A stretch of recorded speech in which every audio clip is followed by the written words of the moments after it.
Olá, eu sou Daniel Suzuki Borges, eu sou médico assistente aqui do grupo de distúrbios do sono, aqui do Instituto de Psiquiatria. Eu vou falar um pouco com vocês o que é o sono normal, né? O que é esperado e algumas variantes da normalidade.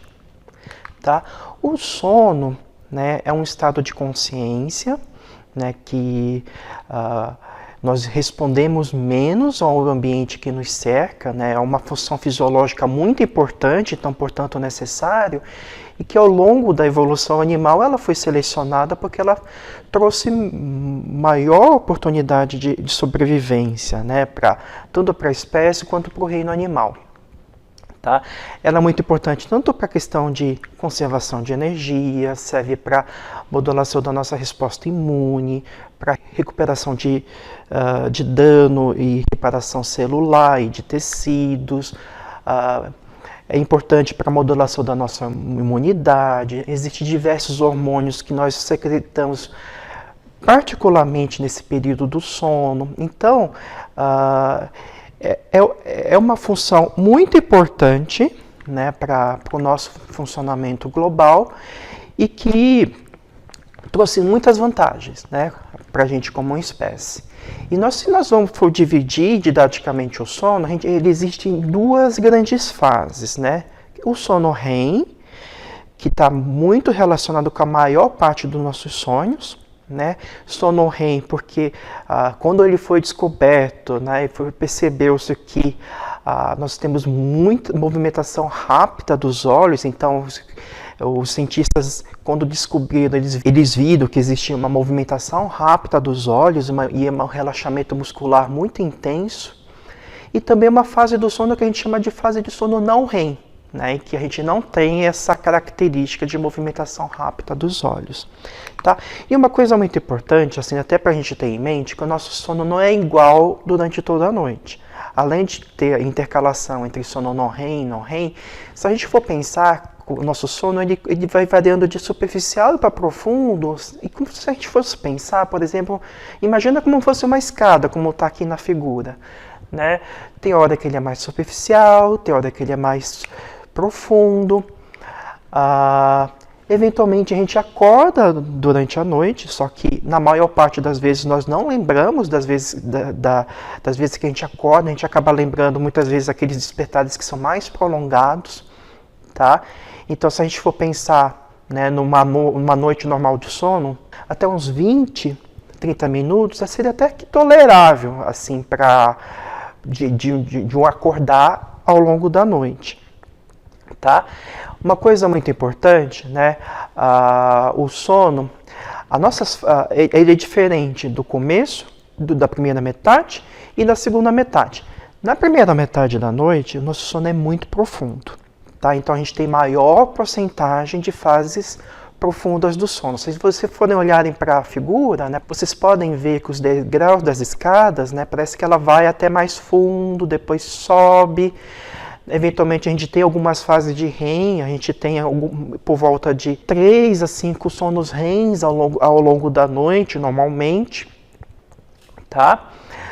O sono REM ele acaba perfazendo cerca de mais ou menos 1/5, no máximo 1/4 do total do sono da noite. E uma coisa interessante é que o sono REM ele acaba se concentrando mais no final da noite, na segunda metade. Tá? E além disso, a segunda metade acaba prevalecendo fases de sono mais leves, mais superficiais. Então, assim, o nosso sono, na nossa primeira metade do sono são fases de sono mais profundas, e a segunda metade acaba prevalecendo fases de sono mais superficiais. Então, por exemplo, é muito mais fácil a gente ser acordado na segunda metade da noite. Porque se a gente for acordado logo que a gente for dormir, nas primeiras horas, a gente consegue até perceber, por exemplo, que a gente acaba ficando mais cansado, prostrado, às vezes até com uma certa confusão. Agora, se a gente for acordar na segunda metade da noite, a gente está mais alerta, mais disposto, a gente consegue reagir melhor às coisas que acontecem ao nosso redor. Tá? Até para a gente ter um pouco de expectativa, que uma crença muito comum é que o sono ele tem que ser profundo a noite inteira. Não, As fases mais profundas, né, estão mais presentes na primeira metade, e a segunda metade são fases de sonos mais leves. Tá? Uma coisa muito comum também, o sono ele varia muito entre as pessoas, né? Existe um mito muito comum que todo mundo precisa dormir 8 horas. Na realidade, 8 horas é uma média da população como um todo, né? Se a gente for pensar em prevalência, acho que a grande maioria das pessoas deve dormir por volta de entre 7 e 9 horas por noite, em média. Só que existem algumas variantes da normalidade que, às vezes, se a gente achar que precisa de dormir 8, a gente acaba entendendo que acaba tendo uma expectativa alta. Por exemplo, existem alguns extremos, né? Existem pessoas que são dormidoras mais curtas, tá? Que precisam de relativamente poucas horas de sono, tá? É uma minoria. São pessoas que precisam dormir ali cerca de 6 horas ali durante a noite e que não precisa muito mais que isso, tá? No outro extremo, existem os dormidores mais longos, né? São pessoas que precisam dormir várias horas durante a noite. Você precisa dormir de mais de 9, às vezes até 10, 11 horas por noite. O que acaba acontecendo muitas vezes, né? Principalmente com quem está situado nesses extremos? Às vezes a pessoa pode ser uma dormidora mais curta, mas ela idealizar que às vezes se ela achar que ela precisa dormir 8 horas, e ela achar que o sono dela é anormal, que está dormindo pouco. Não, mas na realidade, assim, é uma questão individual. Por outro lado, quem é dormidor mais longo, principalmente os que precisam dormir muitas horas, muitas vezes eles não têm a oportunidade adequada para dormir tudo aquilo, né? Quem precisa dormir 10 horas e às vezes a rotina ela não permite, né? Muitas vezes eles estão cronicamente cansados, prostrados e acabam fazendo um rebote de sono no final de semana, porque durante a semana não conseguiu dormir o quanto precisava, tá? E que também é um grande mito, né? Que nas folgas nós precisamos dormir muitas horas. Na realidade, as pessoas dormem muitas horas, muitas vezes é porque elas não tiveram oportunidade de dormir quanto precisavam durante a semana. Outra questão que também é muito importante frisar aqui, né, em relação às características individuais do nosso relógio biológico, né?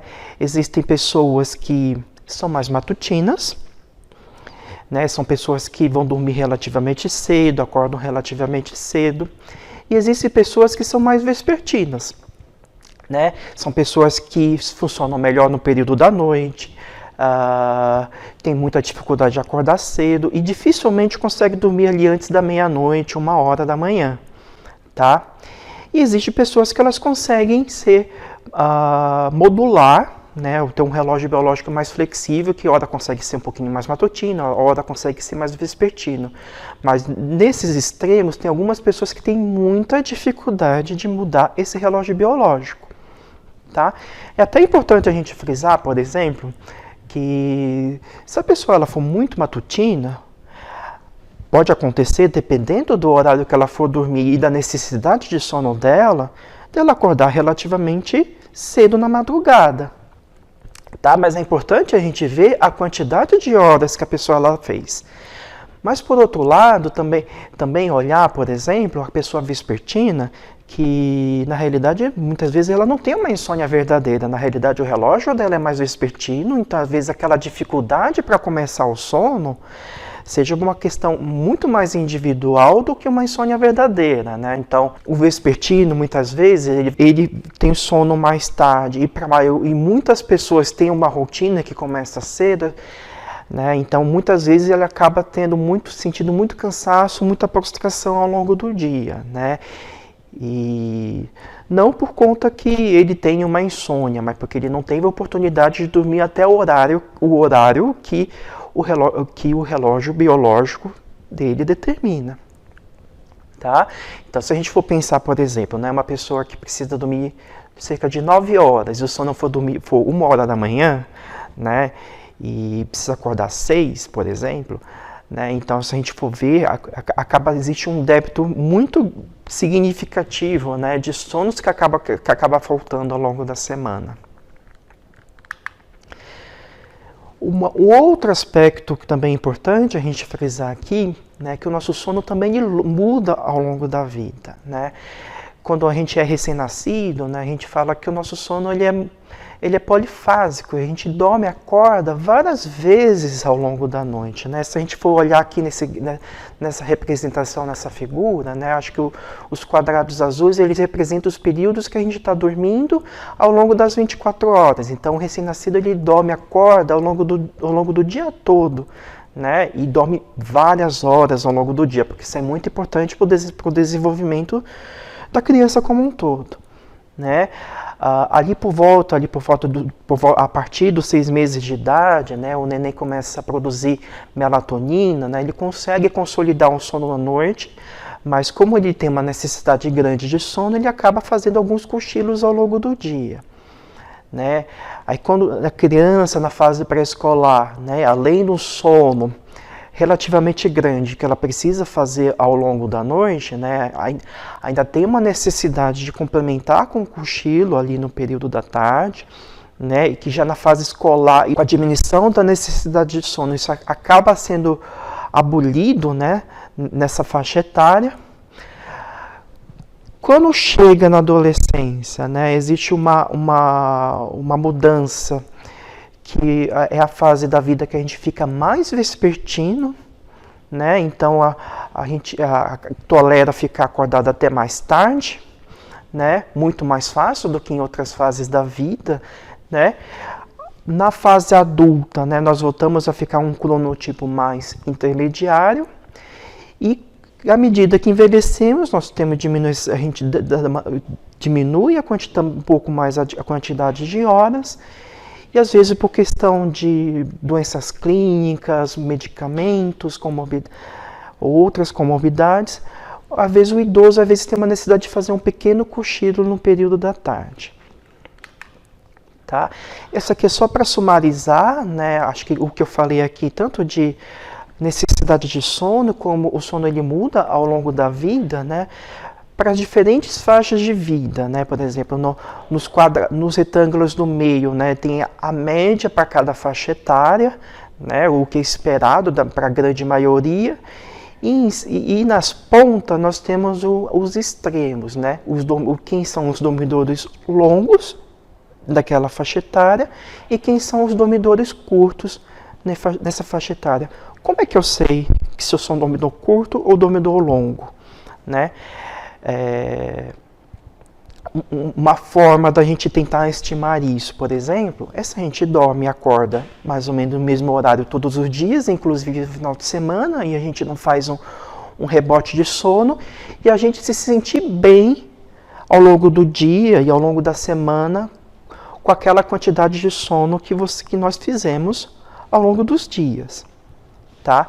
Agora, se você acorda bem mais tarde, nas folgas de final de semana, é sinal que, por exemplo, durante a semana, aquela quantidade de horas não está sendo suficiente para você. Tá? Só para sumarizar um pouco dessa aula, né? O que é normal, né? É normal, por exemplo, a gente acordar algumas vezes ao longo da noite, né, porque o nosso sono ele varia de superficial para profundo, acordamos algumas vezes, né.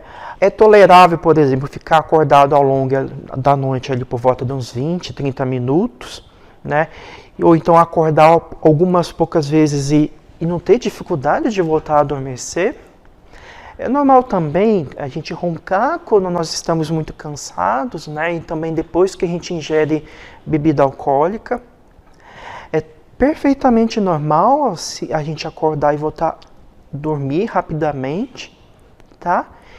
E é normal também o nosso sono mudar ao longo da vida, né? Então, de uma maneira geral, né, é normal, né, do neném ao idoso, a quantidade de horas diminuir, tá? Lembrando, né, o sono ele varia entre as pessoas, e acordar bem disposto e permanecer bem ao longo do dia e ao longo da semana é um bom sinal de que a qualidade do sono está sendo boa. Tá? Obrigado.